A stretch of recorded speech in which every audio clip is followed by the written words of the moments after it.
जय राम जय राम जय जय राम सिया राम जय जय सिया राम। श्री तुलसीदास जी कहते हैं कि प्रभु श्री राम अपने भाइयों को कुछ इस तरह से समझा रहे हैं। ईश्वर की इच्छा और होनहार बलवान है। हे तात, तुम्हारे लिए सर्वदा कल्याण है। हे छोटे भाई, मेरे इन वचनों को मानकर जानकी जी को वन में ले जाओ। प्रभु के कठोर वचन सुनकर भरत जी ने हाथ जोड़कर कहा, हे नाथ, मेरी समझ तो थोड़ी है और आप सर्वज्ञ प्रभु हैं, अतः मेरी सुनिए। सूर्यवंश संसार में प्रसिद्ध है। दशरथ जी हमारे पिता और कौशल्या जी माता हैं। तीनों लोकों के स्वामी आपको संसार जानता है, जिनका यश वेद पुराण गाते हैं। वे आपकी सत्य शक्ति प्रत्यक्ष हैं, जिनका वेद और शेष जी भी वर्णन नहीं कर सकते। वे जानकी जी शोभा की खान और मंगल को देने वाली हैं। उनकी छाया के भी अनुसार पतिव्रत धर्म रखने से स्त्रियां संसार के डर से बच जाती हैं। हे कृपालु, मछली क्या बिना जल के जी सकती है? खेती क्या बिना मेघ के हो सकती है? इसी प्रकार बिना आपके क्या ज्ञानवान चतुर सीता जी क्षण मात्र भी जी सकती हैं? राम जी भरत जी के प्रेम के करुणा भरे वचन सुनकर बोले, हे भरत, तुमने सुंदर नीति कही है। तो भी राजा को सदा नीति, धन और धर्म की रक्षा सोच छोड़कर नीति युक्त वाणी और पवित्र कर्मों से पृथ्वी का पालन करना चाहिए। दूत से जो चरित्र सुना था सो कह सुनाया और बोले, कुल में ये भारी कलंक लगा। सूर्यवंश में अनेक राजा एक से एक ज्ञानी हुए हैं। राजा रघु, दिलीप, स्वयंभू, मनु, सगर, भागीरथ आदि, जिनका यश वेदों ने गाया है।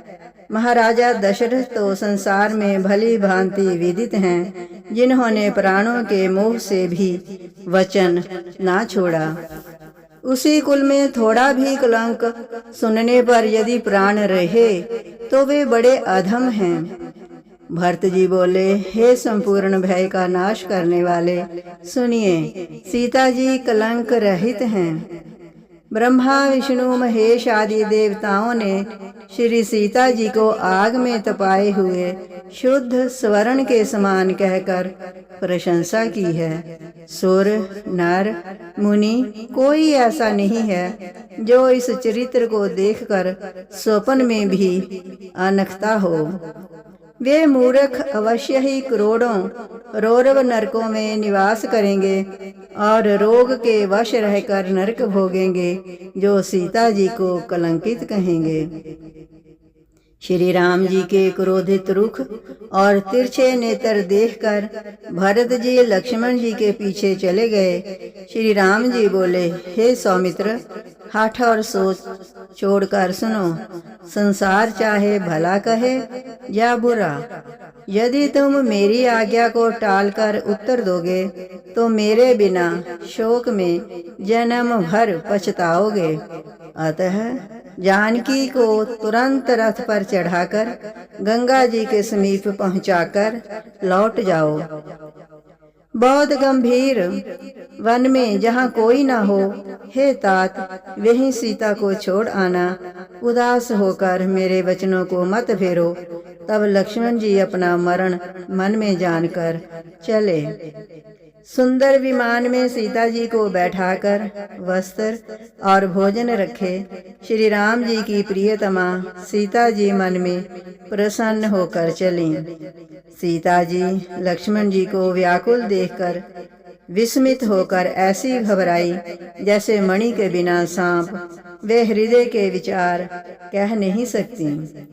गंगा जी के किनारे विमान से उतरकर घना जंगल देखकर वे डरी। कुछ रहस्य जानकर भयभीत सीता जी मनोहर वचन बोली। हे देवर, यहाँ मुनियों के आश्रम दिखाई नहीं देते, तुम कहाँ जा रहे हो? यहाँ पक्षी, हिरण, सिंह, सांप, हाथी, बाघ, भेड़िया, सियार भरे हैं। कोई मुनि आते जाते भी नहीं मिलते। मेरे शरीर से प्राण निकलते जाते हैं। सीता जी की व्याकुलता देखकर लक्ष्मण जी कहने लगे कि ब्रह्मा ने ये क्या किया। सीता जी रथ में मूर्छित हो गईं, परंतु पृथ्वी पर गिरते हुए लक्ष्मण जी ने संभाल ली। सीता जी को व्याकुल देख मन में कहने लगे कि अब बिना जीवन के प्राण निकले जाते हैं। जानकी जी की व्याकुलता देख और उनके प्राण कंठगत जानकर वे भी अपने जीवन को धिक्कारते हुए शरीर छोड़ने को उद्यत हो गए। लक्ष्मण जी को निष्प्राण देखकर आकाशवाणी हुई, हे लक्ष्मण, तुम सीता को त्याग कर चले जाओ, सौभाग्यवती सीता जी जीती रहेंगी। आकाशवाणी सुन लक्ष्मण को धैर्य हुआ और हाथ जोड़कर परिक्रमा की। रथ लेकर सीता जी के चरणों की वंदना करके वे मन से बड़े दुखी हो अयोध्यापुरी को लौट दिए। सीता जी ने मूर्छा से जागकर चारों ओर देखा, परंतु उनको कहीं रथ, घोड़े और लक्ष्मण जी ना दिख पड़े। वे बोली, मेरे प्राणों ने पहले भी दुख सहा है, अतः ये अब भी नहीं निकलना चाहते। सीता जी वन में बहुत विलाप कर रही थीं। इतने में ही वाल्मीकि मुनि घूमते हुए उधर आ निकले। सीता जी ने वाल्मीकि मुनि को पहचान कर अपना वन आने का सब हाल वर्णन किया। जय राम जय राम, जय जय राम, सिया राम, जय जय सिया राम।